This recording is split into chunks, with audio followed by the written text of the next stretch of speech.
a totes i tots. Primer de tot, donar-vos la benvinguda a tothom en nom del col·lectiu d'Esquerra Unida d'Alcàsser.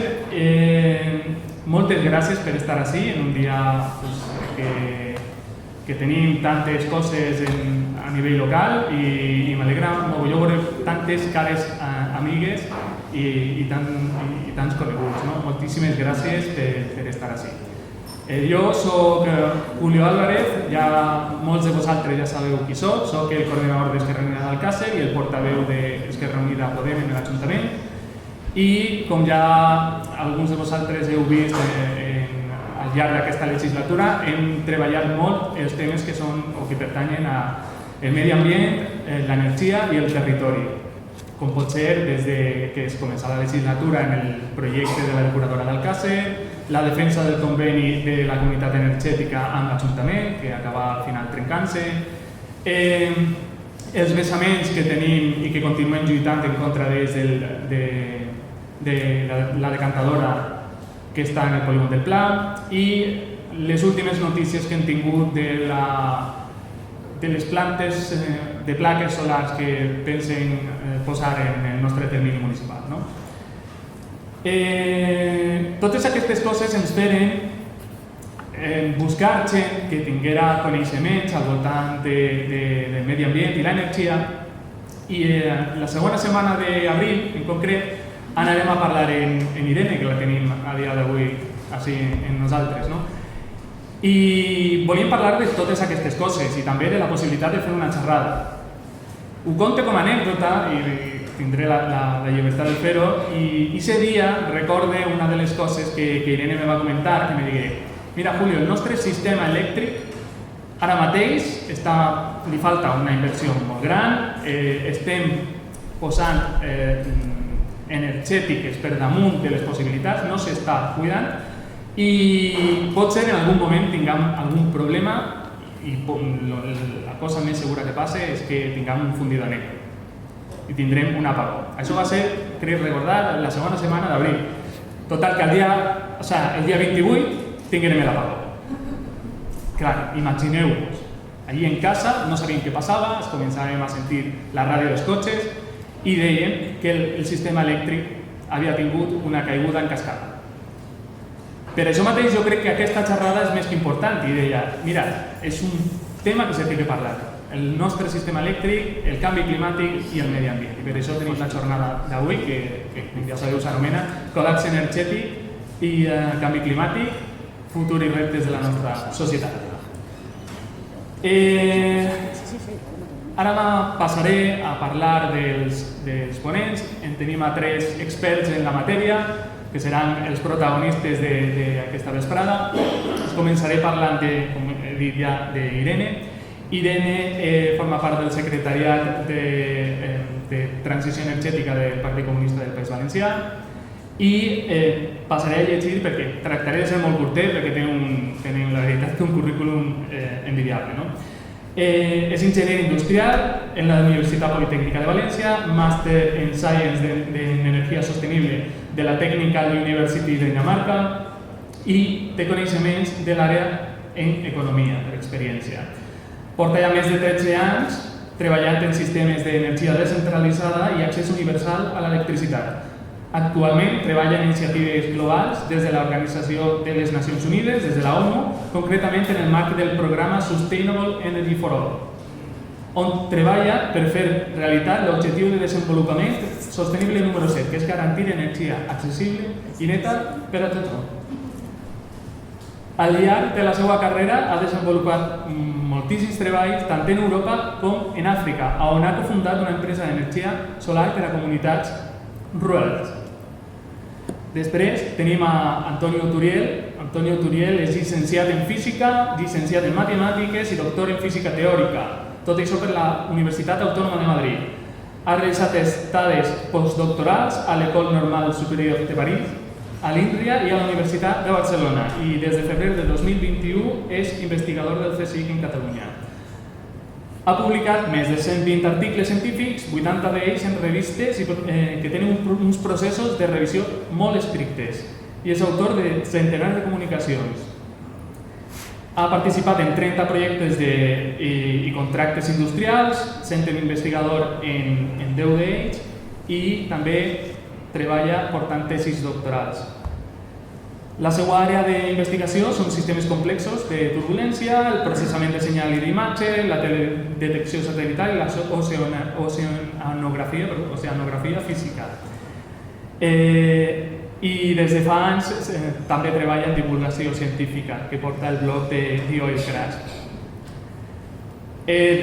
Comentaré els seus últims llibres, perquè té també uns quants. En 2022 té Sin Energía i El otoño de la civilización, que és coautor en Juan Bordera, que està per així, que el podreu adquirir si voleu. I en 2024, l'any passat, té el llibre de Cómo decrecer para una reindustrialización urgente. I ja per últim, parlar de Juan Bordera. Juan Bordera és una d'aquestes persones polifacètiques que fa temes des del punt de vista de l'humanisme i científic, no? És una passada. És guionista, escriptor, periodista i també és polític. És síndic, diputat en les Corts Valencianes, independent per compromís. És diplomat en l'Escola de Ciència i guionista en l'Escola d'Arts Europees en especialitat de direcció i producció cinematogràfica. Ha destacat com a activista en la lluita contra el canvi climàtic i com a periodista. Ha participat en moviments socials com la Red de Transició, una xarxa d'ajuda entre comunitats per l'anomenada transició ecològica, ecosocial, i així com en grups d'acció directa com Rebelión o Extinción, un moviment internacional que utilitza la desobediència civil no violenta per intentar aturar l'agreujament del canvi climàtic i la crisi de recursos. Com serà l'acte d'avui? I ja en això canvia un poc de tema. L'acte d'avui va ser una conversació semi-informal. Ells van fer una xicoteta exposició cadascú d'ells i després començarem una conversació en la gent que heu vingut a veure l'acte. Per tant, podreu fer comentaris i preguntar totes les coses que considereu oportunes. I ja fins ací ha arribat la meva intervenció, perquè així els protagonistes són ells. Moltíssimes gràcies.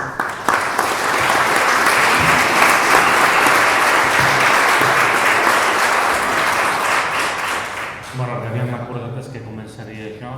Una cosa que és important, nosaltres parlarem ja en castellà, però com podeu comprovar, doncs, tots es podeu fer preguntes després, si voleu, en valencià, no hi ha cap problema, perquè jo que soc el de León, que soc el que tinc d'imagí, ja es veu com entenc, o sigui que res. La idea inicial era fer una exposició una mica centrant-nos en diversos aspectes.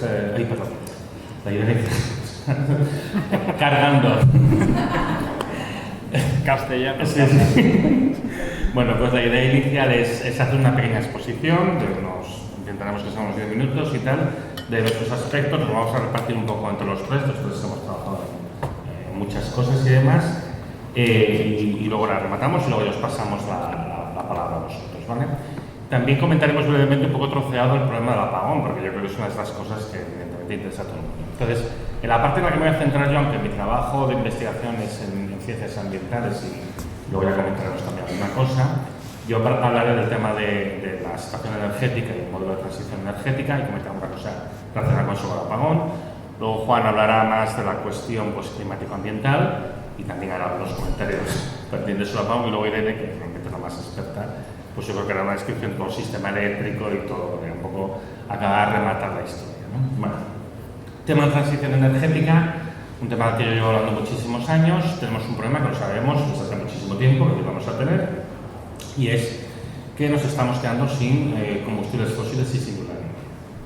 Esto se sabía perfectamente que iba a pasar, y esto está pasando. Se sabía que iba a pasar a principios del siglo XXI y ya está pasando. Entonces tenemos que ahora mismo la producción del petróleo de verdad de toda la vida llegó a su máximo de explotación el año 2005. En aquel momento se producían 70 millones de barriles cada día, ahora se producen 60, que ha ido como un 14%.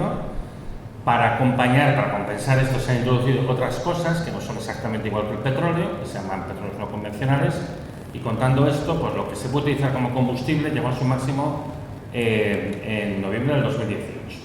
Y desde entonces ha bajado un poquito, ha bajado un 3% más o menos, y la tendencia en los siguientes años es a caer. Es a caer porque porque se sabe que los yacimientos se quedan, son cada vez más difíciles de extraer, quedan menos, lo que queda pues también hay que procesarlo más porque son sustancias también peores y demás. Esto se sabía que iba a pasar, ya está pasando. Las perspectivas para los próximos años, teniendo en cuenta que el rendimiento de lo que queda cada vez es peor, su tasa de retorno energético que se dice, la balance entre la energía que inviertes para extraer y la que te acaba dando, pues cada vez es peor. Entonces la perspectiva es que en las próximas décadas la producción de petróleo caerá muy deprisa. Y cada vez iremos teniendo menos. Nunca se llegará a agotar del todo, nunca pasará que no se extraiga ni una gota de petróleo, pero que se extraerá menos y tendremos que vivir con esto. Esto es la situación en cuanto a la fuente de energía principal de nuestra civilización. La tercera parte de toda la energía que consumimos es petróleo, en forma de gasolina, de diésel, de queroseno, de un montón de combustibles. La otra materia prima energética que se está agotando rápidamente es el uranio. El uranio, pues el máximo de extracción fue en el año 2016. Del año 2016 al año 2022 su extracción ha caído un 23%, y lo que ha pasado después no lo sé, porque la Asociación Nuclear Mundial, por lo que sea, ha decidido no publicar actualizaciones de los datos de extracción de las minas. Por algún motivo. No sabemos muy bien por qué. En todo caso, los modelos geológicos ya avanzaban que se va a producir una caída aproximadamente del 50% adicional en los próximos 15 años, hasta el 2040. Esto también se sabía que iba a pasar. Esto es un tema de agotamiento geológico, no es un tema de elección, no es un tema de inversión, no es un tema de tecnología, oye, hay lo que hay, se puede extraer al ritmo que se puede extraer. Y las otras dos materias primas energéticas que son agotables, que son el carbón y el gas, ninguna de las dos ha tocado máximo todavía, aunque el gas ya crece muy lentamente en los últimos años y seguramente está a punto de llegar al máximo y va a empezar a bajar. El carbón, por desgracia, no. El carbón todavía puede aguantar seguramente 5 o 10 años más antes de empezar a caer. No es mucho, pero vamos, puede aguantar esto. Y digo por desgracia porque de todo es lo más contaminante, es lo que más emisiones contaminantes produce. En cualquier caso, estamos llegando al cenit, al máximo de lo que nos pueden dar las materias primas agotables, energéticas, y estas están proporcionando actualmente el 85% de toda la energía que se consume en el mundo. Por cierto, el uranio, que se da muchísimo el coñazo con él y la energía nuclear, a nivel del mundo no representa ni el 4% del total. Es una fuente completamente minoritaria y es impresionante lo mucho que se da la brasa con él, teniendo en cuenta lo poco que representa incluso en el Estado español y además que es lo que más rápidamente se agota. Pero bueno, aquí yo creo que una cosa que ya conocemos muy bien es un esquema de poner la mano por resumen. Ya lo conocemos bastante bien. Vale, este es un poco el contexto en cuanto a la parte de energía. Estamos en una situación de declive, se sabe que va a venir, ya está viniendo, y esto en realidad es para mí el motor principal de todas las políticas de transición energética que se está intentando impulsar. No es el problema ambiental, no es que el problema ambiental nos agrade, ahora lo comentará, es gravísimo de hecho, es de hecho mucho peor de lo que se suele decir, y esto aquí, pues por desgracia, la comunidad valenciana pues lo habéis sufrido en vuestras carnes y lo que va a venir, ¿vale? Pero la razón fundamental es el problema de agotamiento y en particular un problema que ahora mismo causa una preocupación generalizada en todo el mundo es la disminución de la producción de diésel. De todos los combustibles que se sacan del petróleo, el que cae más deprisa es el diésel porque requiere unas combinaciones concretas de hidrocarburos y esto pues se está quedando cada vez más corto y ahora mismo la producción de diésel ha caído un 15% respecto a los máximos que marcó en el periodo que fue del año 2015 al año 2017. Falta diésel en el mundo y está causando un montón de problemas en América Latina y en África. Pero aquí no se habla, como si no pasara. Y esto es muy grave, porque en cualquier momento puede afectarnos cosas que están pasando en nuestros países, nos van a afectar, nos está afectando ya, ¿no? En cualquier caso, delante de este problema de escasez energética, que como digo es el motor principal de muchas de las políticas que se emprenden, lo que se ha propuesto es un modelo de transición energética, que es el modelo de renovable eléctrica industrial, que se basa en parques masivos fotovoltaicos y eólicos, ¿no? Este modelo pues adolece de muchas carencias y de hecho es un modelo que no permite fácilmente un escalado para hacer una sustitución energética y desde luego nada con lo que se habla.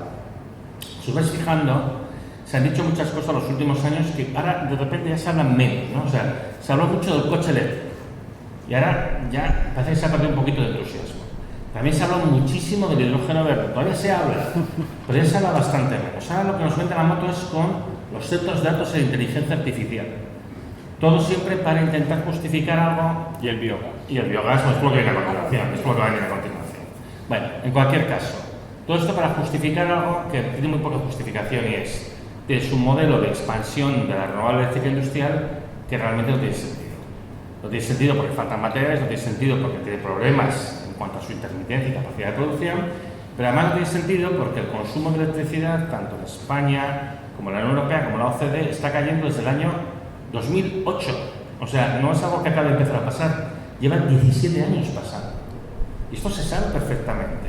Y estamos instalando una cantidad enorme de nuevos sistemas de generación de electricidad en un mercado que literalmente está saturado.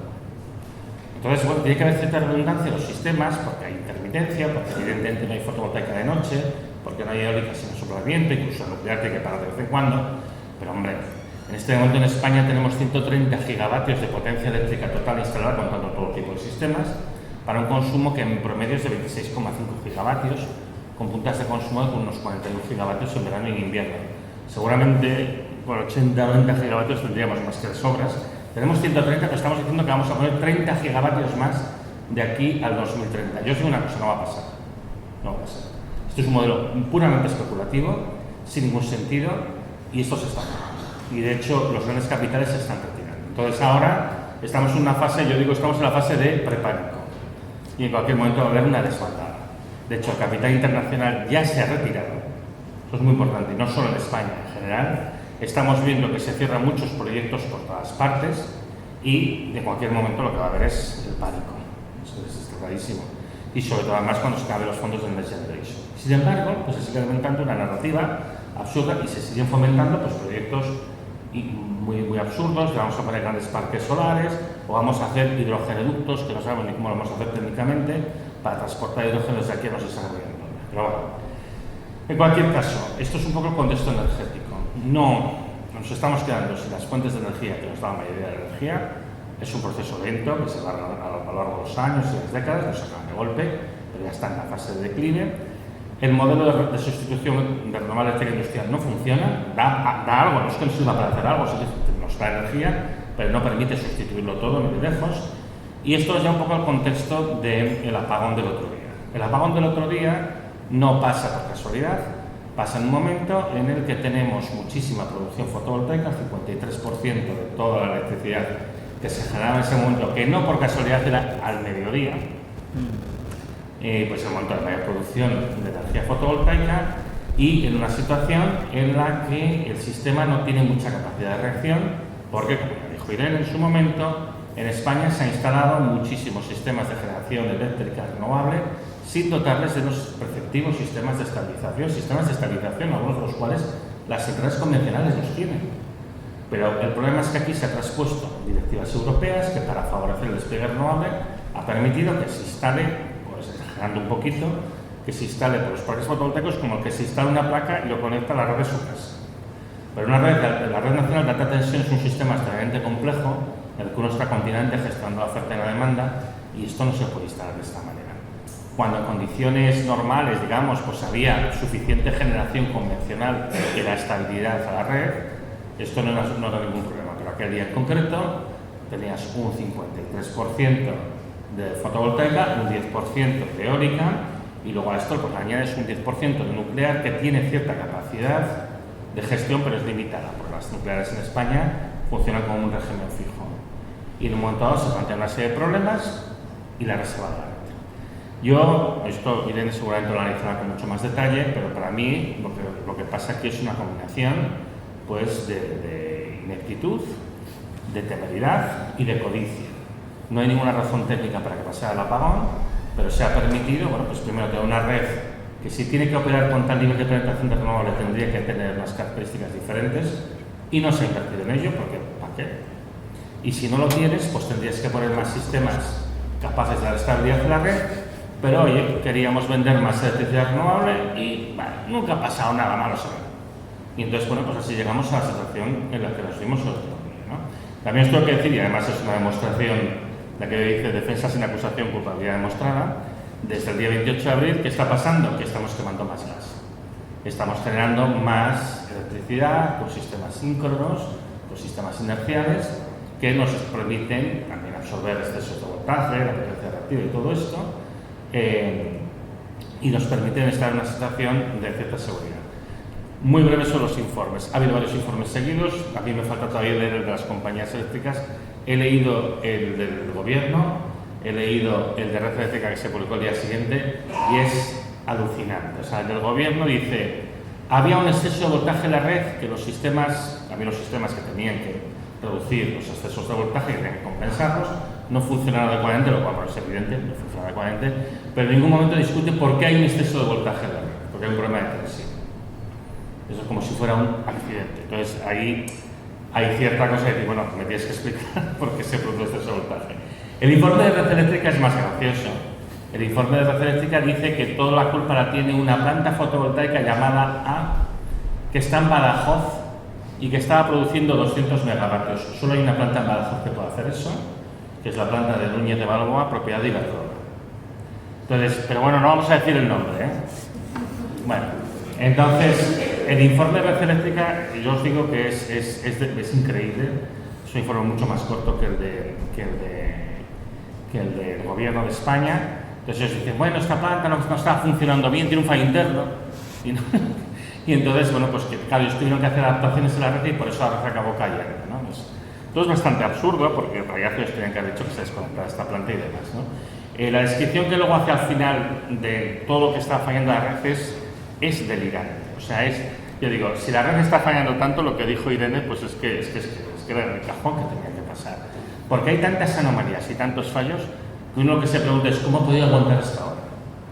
Y bueno, pues ha aguantado pues porque había cierta que porque la gente, los técnicos son gente que sabe lo que hace y evidentemente se están garantizando que hubiera suficiente inercialidad, estabilidad, gestionabilidad, etcétera, etcétera.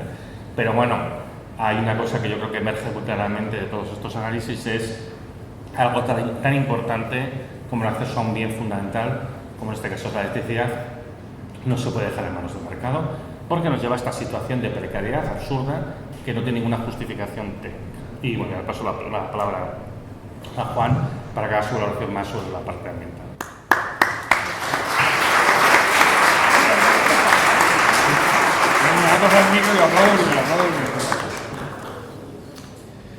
Bueno, muchas gracias a todos y a todas por estar aquí. Lo que ha explicado Antonio, así muy resumidamente, es que no hay materiales para hacer la transición energética que se nos quiere vender, y lo que yo voy a contar un poco es que precisamente esto que ha explicado muy bien Antonio es la clave de que este problemón enorme que es el cambio climático, que creo que afortunadamente ya cada vez es menos necesario explicarlo, solo hay que salir fuera, ¿no? y ver la temperatura a la que estamos y la que vamos a tener este fin de semana, que en teoría la ola de calor empieza mañana. Y cada vez es menos necesario ponerle datos a algo que cualquiera puede experimentar en su realidad diaria, ¿no? Pero aún no se entiende que de lo que estamos hablando aquí es de que las cosechas se vuelvan muy difíciles de gestionar, que el precio de la comida suba exponencialmente, que el ciclo hidrológico que ha sostenido un clima estable y ecosistemas y fauna y flora se está desestabilizando hasta el punto de que a nosotros nos dio por llamar al libro, en base a un artículo que hicimos, el final de las estaciones, porque en el fondo es lo que estamos viviendo. Es decir, ahora el verano dura 5 meses, empieza antes y acaba más tarde, el otoño, la primavera y el invierno se entrelazan, a veces de repente tienes 2 días de calor, luego tienes 2 días de frío, luego tienes 2 días... Y la propia naturaleza esto lo lleva muy mal, claro. Sobre todo lo que lleva muy mal es las temperaturas mínimas elevadas, porque las máximas se pone mucho el foco por el ser humano, pero realmente la flora, que es de lo que realmente dependemos todos y todas, lo que peor lleva es mínimas de 25, 26, 27 grados continuamente, como si fuéramos aquí en Tropicalandia, porque el Mediterráneo se está tropicalizando, ¿no? Este sería uno de los puntos. Yendo un poco como de lo global a lo local, para acabar en la lana, para acabar en lo que nos ha afectado y en lo que nos va a volver a afectar, esto es una cuestión de ciencia básica. Ahora mismo hemos estado, en los últimos 20 y pico meses, hemos estado más de 21, 22, 23, no recuerdo ahora mismo el dato, por encima del grado y medio de temperatura, que se había marcado la comunidad científica para no superarlo en 2100. Y hemos estado prácticamente 2 años de manera consecutiva por encima. Y si se hace aún el promedio de esos 2 años, aún seguimos por encima. Y bueno, a la espera de que venga el próximo El Niño y nos lleve a 1,8, 1,9, 2 grados.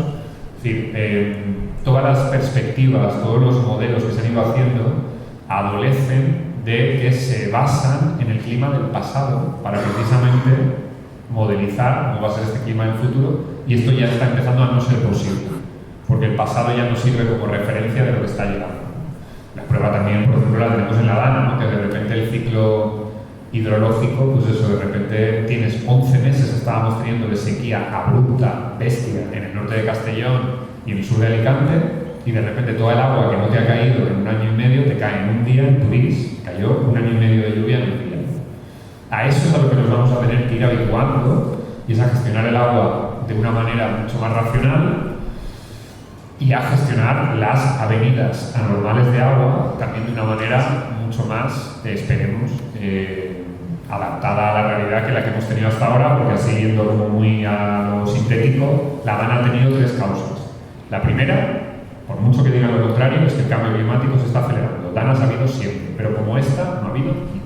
En cuanto a cantidad, en cuanto a espacio de tierra, digamos, ¿no? De terreno que ha afectado, y luego las dimensiones, digamos, el contorno de este fenómeno atmosférico de temperatura del Mediterráneo hacen, pues eso, ahora mismo tenemos un Mediterráneo que yo lo estaba leyendo hablándolo con Antonio, el Mediterráneo ha estado 5 grados por encima en algunas zonas de lo que debería estar para esta temperatura, ¿no? Esto Antonio y yo lo hemos comentado también muchas veces, ¿no? Que tenemos el Mediterráneo en junio que deberíamos de tener en agosto. Con lo cual, los meses en los que se puede producir este tipo de fenómenos se adelantan, se ensanchan también, y por cada grado que aumenta la temperatura del planeta tenemos un 7% más de vapor de agua capaz de caer de golpe, precipitarse en lugares, no sabemos dónde, ojalá lo tuviéramos tan claro, pero si Irene tiene ese punto de poder sacar, ¿no? El gorro y decir, os lo dije con respecto al apagón, y Antonio también, ¿no? En el tema de La Dana es verdad que ahí Antonio y yo hemos tenido ese placer de haber escrito varios textos avisando de que iba a venir una Dana. Antonio literalmente puso en uno, creo que está fechado a principios de septiembre del 24, ¿no? Un mes y pocos días antes de que empezara el festival del humor que hemos vivido aquí. Antonio escribió, estamos a muy pocos meses de que caiga una Dana, literalmente usó esta palabra, en una gran capital de España. Esto está publicado en Contexto y en tu blog, ¿no? En el blog de Oikras. Y yo tuve la suerte, entre comillas, de haber presentado propuestas específicamente para gestionar el riesgo exponencial de inundaciones en el Mediterráneo, porque no es una cosa que lo presentáramos, porque sí fue la primera cosa que yo presenté, nada más llegué al cargo de diputado, porque sabíamos que iba a ocurrir. O sea, es una cuestión científica que no admite ninguna duda, que es una cuestión física, que hablando con científicos como Antonio, como Fernando Valladares, como tanta otra gente, sabes que es una cuestión de tiempo que vuelva a ocurrir, y que además, en el caso del País Valenciano, la Comunidad Valenciana, tenemos otros 2 factores que lo vuelven aún más peligroso. Uno es la orografía, que tenemos unas montañas que hacen ahí de barrera, pero el otro es el urbanismo criminal que se ha hecho en esta tierra. Porque Alzira, no sé si alguien aquí lo sabe, pero Alzira, etimológicamente, significa la isla. Y Silla significa Sailla, porque también era una isla, digamos, desde tiempos inmemoriales, eran zonas que se sabía que alrededor se inundaban, ¿no? Albufera en árabe significa el lago. Bueno, la naturaleza, que ya reclamaba estos lugares como suyos cuando el cambio climático no existía y cuando no teníamos todo hormigonado, pues ahora aún nos va a reclamar más. Es una cuestión de aprender del pasado para no cometer los mismos errores y peores. Porque en este caso, a mí lo que más me está preocupando de todo esto es que con el 1.7 de grados de aumento de temperatura que hemos rozado y hemos sobrepasado incluso en algunos puntos de estos últimos 24 meses, con la temperatura del mar que tenemos, con la Dana, aún tenemos que ver cómo los que están gobernando en esta región, en esta comunidad autónoma, en este país valenciano, están legislando contra la huerta, contra la EMET, provocando que las pocas protecciones que había en territorio o a zonas inundables se vayan fuera, porque aquí lo que interesa es construir. Aquí lo que queda claro ahora, además, con el escándalo de la corrupción que afecta al otro gran partido de este país, es que los 2 grandes partidos tienen muchos enlaces directos, sobre todo con constructoras y con energéticas.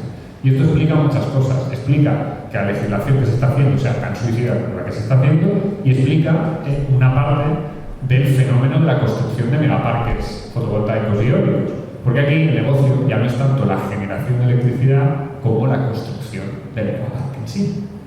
Si habéis visto películas de Vigas Luna, ¿no? Este personaje de Javier Bardem que pasa de cani de barrio a constructor, representa muy bien lo que mucha clase política y empresarial de este país ha querido hacer, y es construirse en, no me acuerdo cuál es la palabra que usan en la película, ¿no? El que edifica, ¿no? Ese personaje que construye cosas, ¿no? Nos gustan los que construyen cosas. Y entonces llegamos a este punto en el que ahí llega el gran cuello de botella, es decir, nosotros, por la tarea, ¿no? El trabajo que ha ido haciendo Antonio en el CSIC, o Irene trabajando para organismos internacionales y cooperación, o yo en el activismo y ahora en la política, tenemos información que nos permite ver esto muy claro, pero no tenemos ni idea, y esto es lo que tenemos que debatir ahora después, y Irene seguro que nos da unas ideas y pinceladas de cómo nos tendríamos que organizar para hacer frente a esto.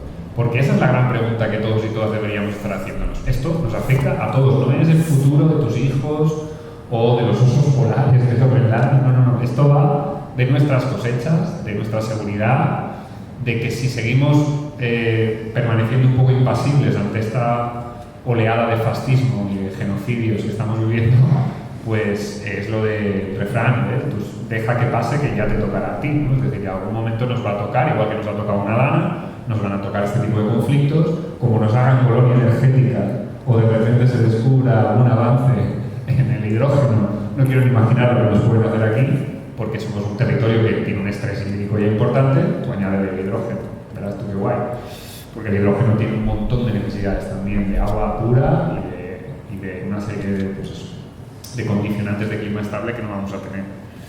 Y nada, yo por acabar, lo que diría es que estos dos problemas que se están entrelazando, ¿no? Que son el energético y el climático, nos ponen ante la evidencia incuestionable de que el problema no es ni el clima ni la energía, el problema es el modelo. Hemos permitido un modelo de crecimiento económico como si eso fuera posible en un planeta finito y nos hemos beneficiado en parte de él. Pero ahora viene la parte no tan guay de este modelo de crecimiento, y es que tú vas creciendo, vas subiendo, y cuando te toca caer, cuanto más alto hayas subido, más grande va a ser el hostiazo, ¿no? Y si al final entendemos esto como algo natural, no hay nada que crezca eternamente, y no pasa nada. Las personas dejamos de crecer porque si no nos partiríamos la cabeza contra el techo. Un edificio, cuanto más alto intentas que sea, más fácil es que se caiga para un lado o para el otro. Pues la economía pasa un poco lo mismo. Si creemos que seguir creciendo 3% es posible, lo que nos vamos a encontrar es que en un mundo con recursos cada vez más escasos y con un clima cada vez más inestable, lo único que vamos a poder hacer para sostener ese crecimiento es seguir generando conflictos bélicos en los lugares que estratégicamente nos parecen interesantes, porque hay muchas otras razones, pero en Ucrania y Gaza, si hay algo que las une, es precisamente que hay un contexto energético detrás que tiene mucho que ver con las dos problemáticas, ¿no? Y así podríamos seguir y seguir, pero yo lo voy a dejar aquí, la idea de que, bueno, si asumimos que el problema es el modelo, lo que nos tenemos que plantear es cómo nos organizamos asumiendo que también hay limitaciones, que lo estamos viendo también en la propia organización social, de los movimientos de base, de la izquierda en general, y no se habla tanto de eso, ¿no? De lo difícil que es organizar a muchas personas a la vez, con una misma idea, que se peleen poco a poder ser y que se dividan menos aún, porque necesitamos cooperar con gente que piense un poquito diferente, porque ahí nos están ganando, ¿no? Es decir, la derecha se está uniendo por intereses económicos y la izquierda no estamos dividiendo mucho por matices, por ideas, y ahí es donde nos están ganando. Entonces, una de las claves que yo creo que tiene que apuntar en esa nueva manera de hacer política y de organizarnos es empezar a tolerar mejor al que no piensa exactamente igual que tú, porque lo vas a necesitar o acabarás con él en la cuneta o en la trinchera, como se llama. Gracias.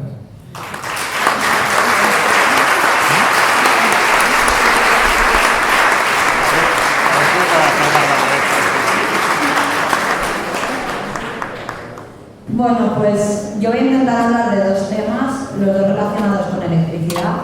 Y el primero viene a raíz de una conversación que tuve con Julio sobre las centrales solares que están tratando de instalar. Y también sobre lo que ha dicho Antonio de la sobrecapacidad que hay en el Estado español. Acaba de comentar Antonio que efectivamente tenemos mucha capacidad instalada en el país, más de la que necesitamos. ¿Por qué seguimos instalando renovables? Y lo que quieren tratar de daros es un poco la información de qué se argumenta. Entonces primero voy a decir el qué se argumenta. El que se argumenta se trata de seguir lo que se llama el Plan Nacional Integrado de Energía y Clima, y este plan lo que hace es determinar, es un plan aprobado por Bruselas y determina qué se va a instalar en los próximos años, cuánta energía se va a instalar, cuánta electricidad de origen renovable, de origen tal o de origen cual. Claro, para hacer ese plan tú tienes que fundamentarte en una hipótesis de cuánto va a aumentar el consumo. Y ahí está la clave. Es decir, Antonio acaba de decir que el consumo no ha aumentado desde 2008, sin embargo, si vamos al Plan Nacional Integrado de Energía y Clima, vemos una hipótesis de un consumo que aumenta constantemente. ¿En qué se fundamenta esto? ¿Cómo se puede defender? Muy sencillo, en esa idea de la electrificación de la energía. Es decir, y esto me parece importante, energía son muchas cosas, como ha dicho Antonio. Energía es gasolina que pones en tu coche, energía es el gas que utilizas para cocinar en tu casa y energía es electricidad. La electricidad en el Estado español representa el 22% de toda la energía que se consume, o sea, es poquito. La electricidad es relativamente poquito. En cambio, la idea detrás de este consumo creciente es que en lugar de utilizar gas en casa para cocinar, utilizaremos vitrocerámica. En lugar de utilizar gasolina para tu coche, utilizaremos un vehículo eléctrico. Y así todo. Ese es el plan. Y eso es en lo que se fundamenta el Plan Nacional Integrado de Energía y Clima. Aquí, y por lo tanto, la energía que se está instalando, es decir, todas las placas, todos los molinos, se están instalando de manera a cubrir esa supuesta demanda que anuncia el Plan Nacional Integrado de Energía y Clima. ¿Cuál es la realidad? Porque esa es la teoría y el papel. La realidad es que no se está electrificando la economía. No se está cambiando al vehículo eléctrico, no se está pasando a vitrocerámicas, no se está pasando a calefacción eléctrica, etcétera, etcétera.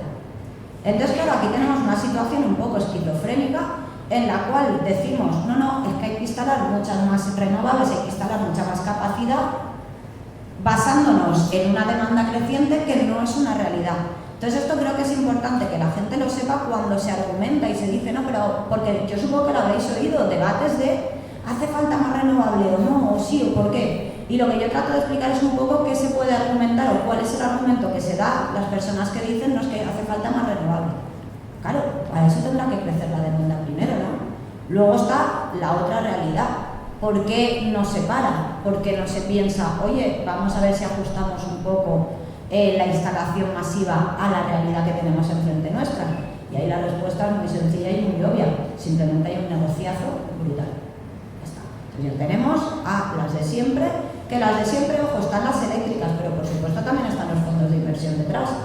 Que les viene estupendo instalar energía y especialmente energía renovable, porque muchas veces esta energía renovable va a precios fijos de diferentes modalidades, etcétera, pero es una inversión muy jugosa. Tú al final inviertes al principio, te dan un retorno casi fijo, estás bastante cubierto de problemas. Oye, yo si tuviera un fondo de inversión no dudaría en hacerlo.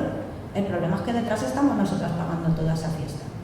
Entonces yo creo que eso es algo que tenemos que tener muy claro. Lo digo en el caso de los conflictos, por ejemplo, en el cual están empezando a instalar paneles solares en todas partes y que pues hay ese debate, ¿por qué me lo están instalando? ¿Qué está pasando? Renovables sí, pero así no.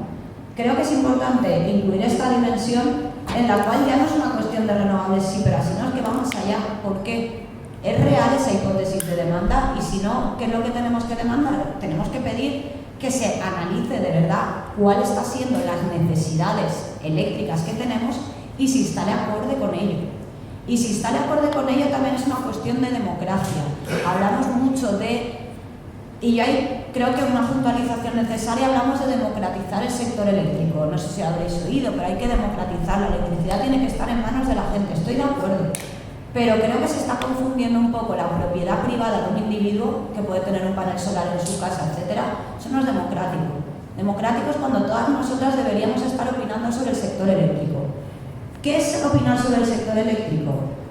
Opinar sobre el sector eléctrico, voy a dar un símil. Si nosotras opinamos sobre sanidad, no decimos qué máquina. Yo lo digo como ingeniera industrial, o sea, absolutamente nada de sanidad. Yo si me pongo a opinar sobre un sistema sanitario, lo que digo es, oye, a mí me gustaría que me atendiesen al día siguiente, no tener que esperar para tener una cita con el médico generalista, pues 3 semanas. Me gustaría que la persona que me atiende, la médico, pudiera pudiese estar conmigo más de 5 minutos. Esos son el tipo de cosas que hay que definir. Yo no voy a decir en un hospital hay que meter 5 máquinas de no sé qué y 5 máquinas de no sé cuál.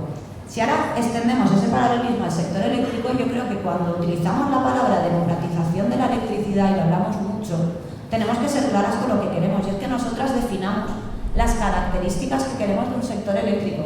Queremos un sistema eléctrico que no tenga apagones, que no tenga emisiones, que sea con una electricidad a un precio accesible para todo el mundo. Eso es en los que tenemos que plantarnos y eso es lo que tenemos que llevar por delante como voz. Eso es una democratización en la que participa el pueblo, pero no la posesión individual de un panel solar para que tú te salves y el resto que se apañe.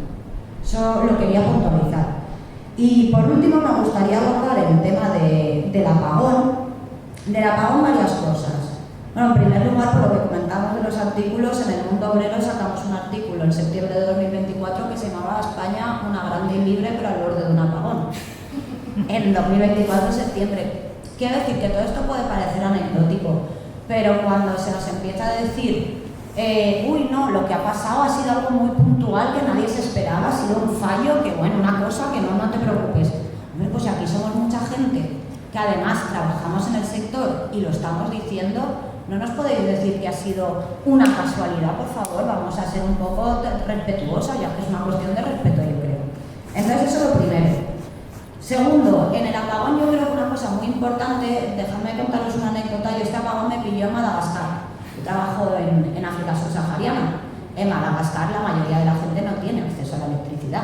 Entonces, claro, a mí me vieron apurada, porque claro, me empezaron a llegar pasajes, no hay luz, y digo yo, madre mía, la que salí. Total, que me vieron apurada y me decían todos, ¿qué ha pasado? Y digo, pues que se ha ido la electricidad en mi país. Y ellos esperaban a que la frase siguiese rollo, ya, ¿y cuál es el problema?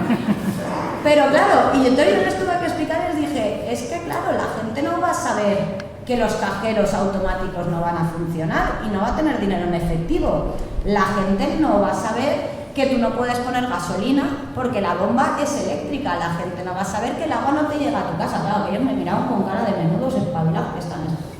Pero nos hemos dado cuenta, gracias, bueno, a través del apagón, de la importancia capital que tiene la electricidad. Es algo que hemos dado por sentado y me parece muy peligroso. Me parece muy peligroso porque no va a ser, como ya bien ha dicho Antonio, en el futuro yo tengo mis dudas sobre que ese acceso a la electricidad esté garantizado. Y aunque sea como una motivación para defender nuestro sistema eléctrico con uñas y dientes, me parece clave porque nos va la vida en ello, Sobre el apagón, también comentar pues un poco los informes, etcétera. Mira, yo quiero dar una cuestión por encima de la mesa que me parece importante.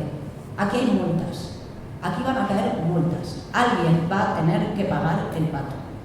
Entonces, y esto yo creo que ya lo dijimos los primeros días, yo recuerdo haberlo hablado con Antonio por WhatsApp, yo en Madagascar, bueno, total, diciendo, no vamos a saber nunca la verdad. ¿Por qué pensábamos esto nosotros?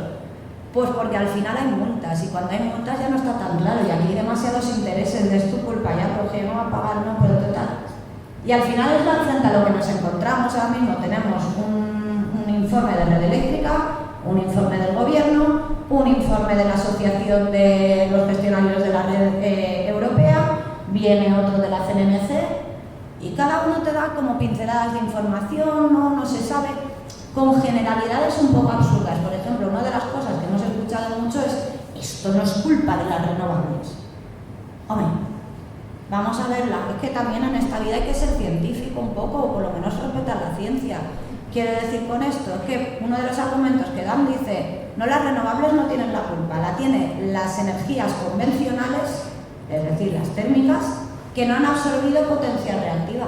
Hombre, claro, pero si cada vez hay menos centrales que pueden absorber energía reactiva porque las renovables no pueden, hombre, pues algo tendrán que ver. Lo que pasa es que esto muchas veces, y creo que es importante, y enlazo con lo anterior, nos tratan como hooligans y nos intentan enfrentar sobre cosas que no son una discusión real. Ocurre el apagón y lo primero que encontramos es como la prensa e incluso yo diría desde el gobierno nos intentan meter en una pelea de renovables contra nuclear. ¿Pero qué tendrá que ver eso con el apagón? Entonces es todo el rato intentar polarizarnos, que esto nos suena y está ocurriendo en todos los ámbitos, pues este no es único, polarizarnos y decir, como si estuvieras defendiendo a tu equipo de fútbol, no, yo soy pro nuclear, no, yo soy pro renovable. Ostras, qué tontería es esta, ¿no? Yo lo que quiero es un sistema eléctrico que funcione. Entonces vamos a tomarnos en serio qué ha pasado y analizar cuáles podrían ser las potenciales soluciones. Y eso es lo que tenemos que hacer. Ahora se habla mucho de continuar instalando renovable, ponemos baterías, ponemos complementos. Es verdad que existen algunos de los múltiples problemas que se han analizado que se podrían mitigar, pero también os digo una cosa, alguien va a tener que pagar por ellos. Y cuando digo alguien, creo que todas sabemos de quién estamos hablando. Nosotras no va a venir Iberdrola a pagarte a ti el pago. Entonces, creo que es evidente que toda la progresión de renovable evidentemente es algo positivo, pero las cosas hay que hacerlas pensadas, con calma y siguiendo la realidad material y las leyes de la termodinámica, por favor. Entonces, yo no veo cuál sería el problema ahora mismo en reflexionar y no seguir como un caballo con el esto para adelante y yo he dicho que esto se hacía así, punto pelota. Vamos a reflexionar sobre algo muy importante. ¿Cuánta electricidad o cuánta energía necesitamos para nosotras? ¿Cuánta energía gastamos en capitalismo? ¿Por qué en lugar de comprar un fruto que viene de aquí al lado para comer o lo que sea, ahora mismo hay un aguacate que se produce en Perú, que se mete en plástico en Filipinas y que luego me lo traen a Valencia, a Carrefour, a lo que sea? Eso es una salvajada. Eso no tiene sentido energético alguno, tiene sentido para el sistema capitalista, evidentemente, pero energéticamente no. Entonces muchas veces hablamos, cuando se menciona el decrecimiento, cuando se menciona la idea de consumir menos electricidad, hay una cierta malevolencia que quiere hacernos creer, dúchate rápido, no gastes mucho, gestos individuales, tú eres el responsable, tú eres el problemático, tú tienes que arreglarlo. Que por cierto, muchas veces esto va aparejado a tu capacidad de pago, porque es que, por ejemplo, lo del coche eléctrico de siempre, no, es que si tú no coges un coche eléctrico, bueno, es malo, malísimo, pero un coche eléctrico vale un ojo de la cara y es que igual no me lo puedo pagar. Entonces nos están creyendo que nosotras tenemos que reducir el uso de electricidad, pero es que en el mundo se está gastando una cantidad de electricidad en gilipolleces que no nos sirven para absolutamente nada. Para absolutamente nada. Entonces, que no nos engañen. Cuando estamos hablando de hacer un balance de en qué gastamos la energía, en qué gastamos la electricidad, no eres tú el problema. El problema es en qué estamos gastando energía en este mundo. Y una vez tengamos eso claro, cuáles son nuestras necesidades básicas, cómo queremos usar la energía que nos queda, que Antonio ha sido claro con eso, la que nos queda. Pues lo primero de todo sería pensar eso y luego ya decidimos cuántos paneles hay que poner y democráticamente decidimos qué características queremos, lo de siempre, no que pongan los paneles en espacios degradados. A mí me parece estupendo. Ahora es una cosa, va a ser más caro. No pasa nada, igual como sociedad decimos, oye, aunque sea más caro, me parece mucho más importante eso que el paisaje, que la agricultura, etc. Me parece estupendo, pero eso es la democracia. Y eso es por lo menos sí lo que la gente está diciendo, y no lo que nos estamos viendo ahora mismo. Y vamos, con eso me detengo y así damos tiempo a otra.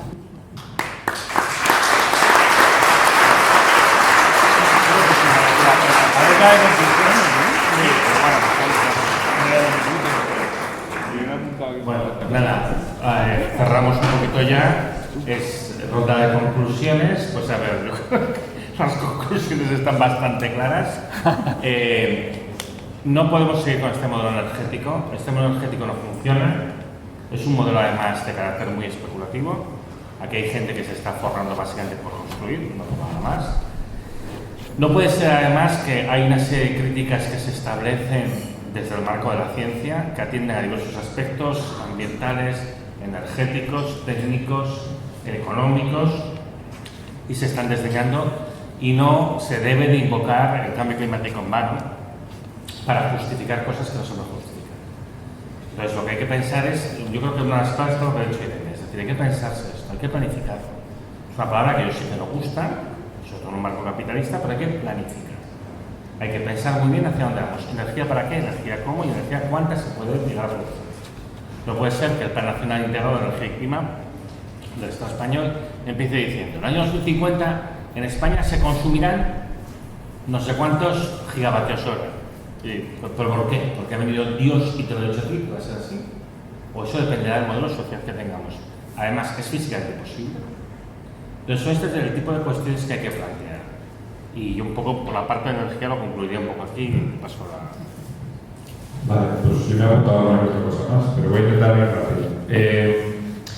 Una cosa que a mí me preocupa mucho es que el pensamiento, como esto es complejo, y al final clima, energía, política, economía, es decir, incorpora muchas disciplinas, hay una tendencia a la huida hacia el pensamiento conspiranoico, y entre los jóvenes aún más. Es decir, es una problemática muy bestia, y yo hay dos pinceladas. Una, Musk y Trump, Elon Musk y Donald Trump acaban de darnos un ejemplo maravilloso de por qué esto de la gran conspiración es una gilipollez de un tamaño del cañón del Colorado. Es decir, si las dos personas más poderosas casi, dos de las más ricas del planeta, no se aguantan ni entre ellos, ¿cómo se van a estar coordinando todas las universidades del planeta con los gobiernos y el foro de Davos y los Illuminati? No, en el fondo aquí lo que está pasando es que nos gusta creer que hay alguien al volante. Pero la realidad es peor. La realidad es que no hay volante y no hay nadie que nos vaya a salvar. Es decir, aquí esto es una cuestión de que hay lobbies, presiones, ¿no? Por ejemplo, Irene mencionaba el debate que ha ocurrido entre prorrenovables y pronucleares. Ahí no hay un debate entre prornucleares y prorrenovables, hay dos lobbies peleándose entre ellos con distintos grupos de acólitos que se han ido apuntando a un barco o al otro según les convenía, según los intereses económicos de cada cual, ¿no? Esto es uno de los problemas que estamos viendo. Es que yo, por ejemplo, todos los días tengo que aguantar a gente ahí en Les Corts que dice que no hay cambio climático porque había hielo cuando se hundió el Titanic. Esto me han llegado a decir a mí, ¿no? Y entonces, si había hielo en 1913, pues hombre, es que ya había derretimiento, entonces esto no podía ser el ser humano. Bueno, en fin, lo que pasa en la mente de algunas personas, mejor no saber, ¿no?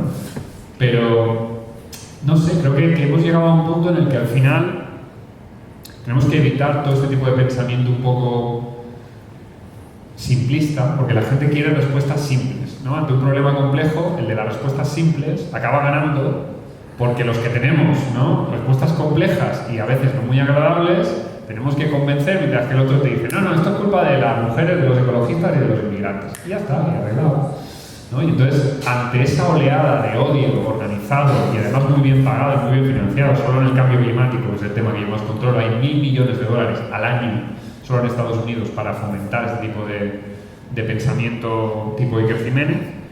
Y luego hay dos cosas más que quería decir. Una es que tenemos un problema también con el tema del pensamiento mágico. Es decir, la conspiranoia sería un gran problema, y el otro problema es que para sostener el espejismo que nos hemos montado de super sociedad del progreso tecnológico capitalista que va a crecer hasta Júpiter, pues nos hemos basado en un montón de premisas que son pensamiento mágico. Es decir, he apuntado un par, algunas ya las he comentado, ¿no? Pero todos los modelos de máximo nivel del cambio climático del IPCC cuentan con que va a haber tecnologías de captura y secuestro de carbono, que es un pufo a día de hoy, que lo único que ha capturado es, en vez de CO2, lo único que ha capturado es fondos públicos, ¿no? Y ya está. Pues bueno, esto es la tecnología que necesitamos madura para 2035, ¿no? No muy lejos. Y luego tenemos el hidrógeno verde, que no funciona, a día de hoy al menos no es rentable como para que podamos decir que es una solución para prácticamente nada. Tendrá aplicaciones, pero desde luego se ha montado una burbuja enorme, porque como funcionamos con este circo de fondos de inversión, especulación y demás, pues la generación de burbujas no es un error, no es un fallo del capitalismo, es su hijo inevitable. Es decir, es como un recurrente proceso en el que nos vamos a ver inmersos de inmersas. Y luego hay otras grandes mentiras de pensamiento mágico, como el almacenamiento, que de hoy tampoco está, baterías de todo tipo, fusión, torio. Es decir, si tú entras, ¿no?, si te pasa como a Antonio, a Irene o a mí, que tenemos ya el algoritmo un poco especial, todos los días nos sale una noticia de ecoinventos, no sé qué página de mierda, que dice, no, es que se ha inventado la fórmula de energía infinita con no sé qué magdalena que tenía en la despensa. O sea, es que se le la burrada con el tema de la energía, que luego pone muy difícil que el nivel del debate sea bueno, porque el nivel del debate viene absolutamente pervertido por los intereses que ya sabemos cuáles son. Y la gran pregunta que yo me hago es, imaginaos que de repente todas estas fórmulas de energía infinita, fusión y no sé qué, alguna funcionase. Sin ellas hemos sobrepasado 7 límites planetarios. 7. Cambio climático, biodiversidad, uso de la tierra, el fósforo y el nitrógeno, acidificación de los océanos. ¿Qué haríamos si tuviéramos fusión, torio, hidrógeno? O sea, es que el problema no es solo el cambio climático y no es solo que la energía y los recursos sean finitos. El problema es que no sabemos gestionarlos de la mejor manera posible porque el sistema que hemos montado es absolutamente irracional, ¿no?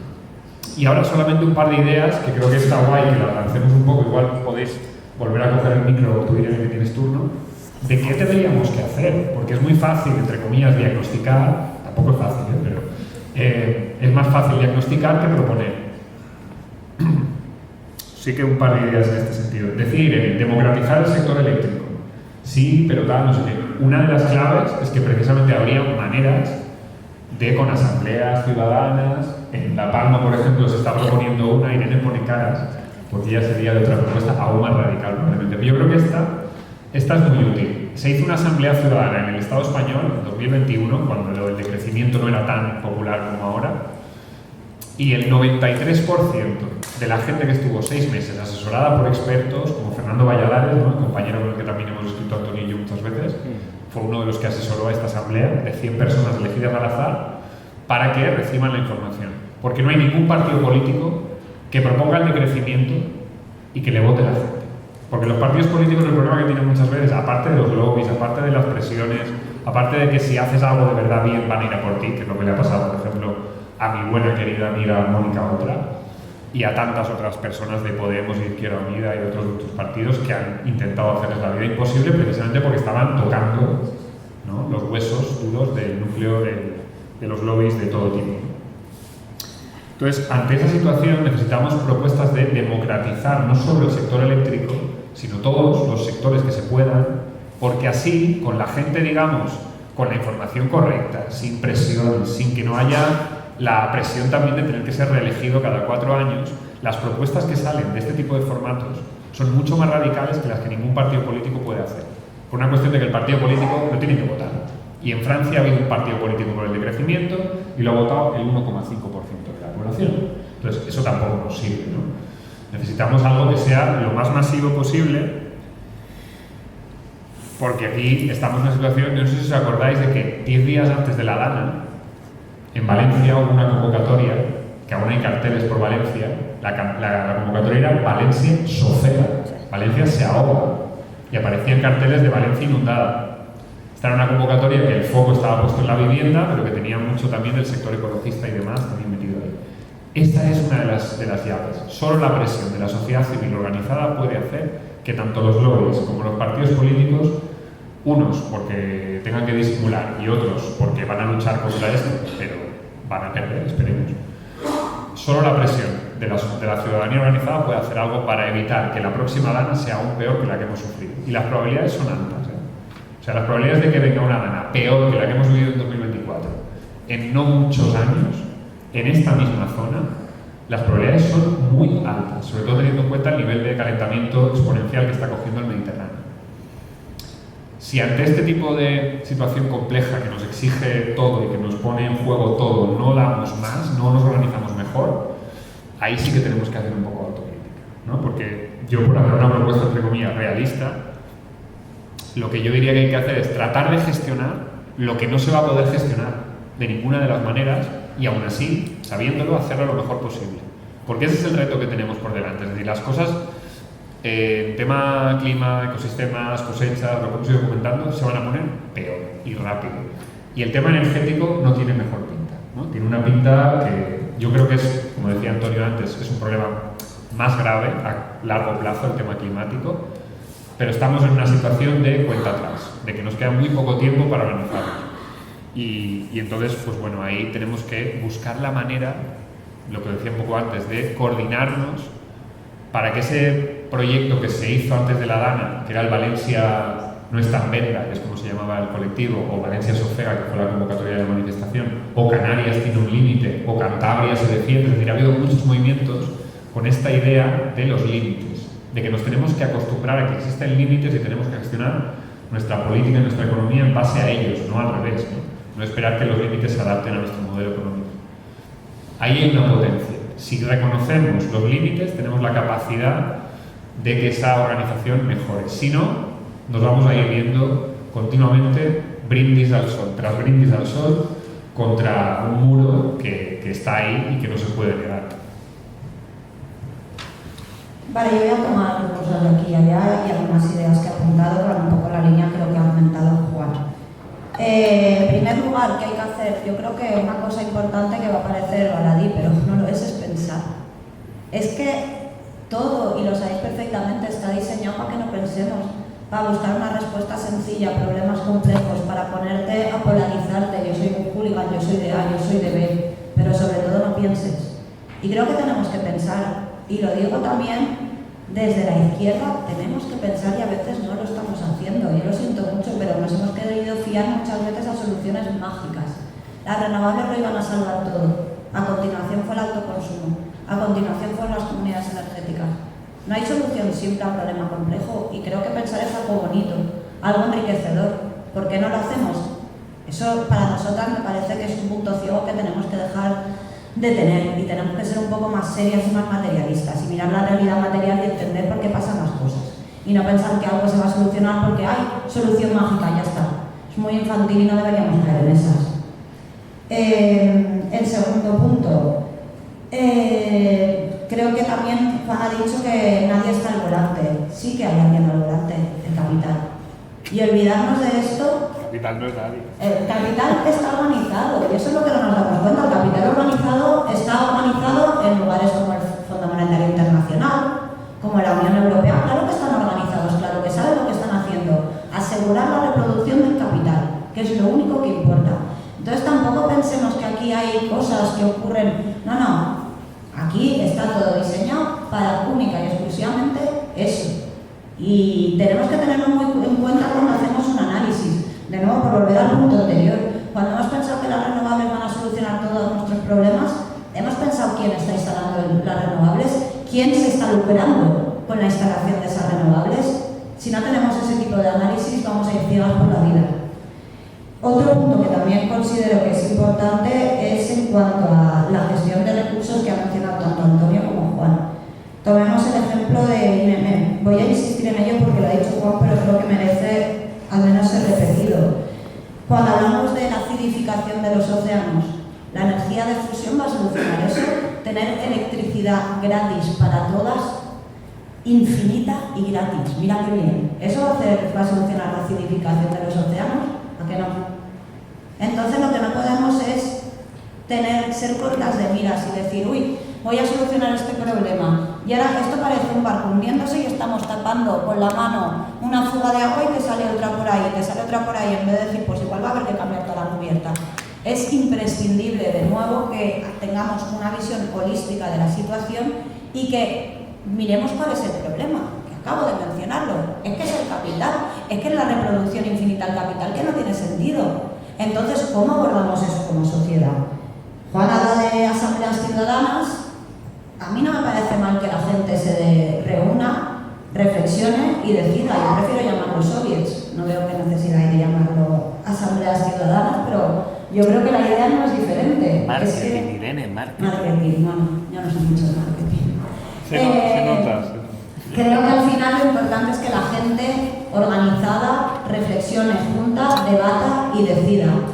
Y decida de manera vinculante, que tampoco nos engañen con chorraditas de hoy. Vamos a juntaros todas y deis vuestra opinión. Yo no quiero dar mi opinión, yo quiero que se ejecute lo que hemos decidido de manera democrática. Y claro, ahí es donde llego. El Estado que tenemos sirve para eso. Porque muchas veces hablamos de... Yo ahí, mira, un pequeño apunte, soluciones, totalmente de acuerdo con Antonio, planificación. O sea, ¿cómo vamos? Acabamos de decir que queremos decidir lo que se haga. Bueno, pues para decidir lo que se haga tendremos que planificarlo y no esperar a que, yo qué sé, a que ocurra de manera mágica.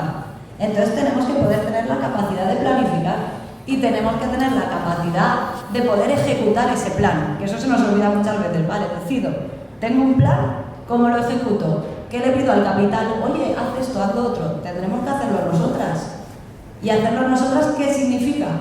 No, tenemos que todo sea público. Yo estoy de acuerdo que todo sea público. Pero lo público en este estado, porque se dice muchas veces, y a mí se me hace gracia, lo de los políticos son todos unos ladrones y los políticos, mira qué malos son y tal. yo creo que se nos olvida, de nuevo, estamos mirando el dedo y no la luna. Se nos olvida que este Estado no está configurado para poder estar al servicio del pueblo. Y tenemos ejemplos evidentes de empresas públicas que al final son troceadas, destruidas y privatizadas. Y eso lleva ocurriendo años y sigue ocurriendo. Entonces tenemos que plantearnos cómo conseguimos que podamos decidir, que podamos planificarlo y que podamos ejecutarlo. Y para mí esto es el realismo, cuando Juana menciona una solución realista. Una solución realista, en este caso, cuando tenemos a la ciencia y las científicas en general diciendo esto es serio, está en peligro la continuación de la especie humana, a mí lo que no me parece realista es decir, ay chica, va, pues si votamos a tal igual cambia un poquito. O sea, por una parte me están diciendo la ciencia que está en peligro la vida, y por otra dices, bueno, pues vamos a cambiar esto un poquito. Eso no es realista.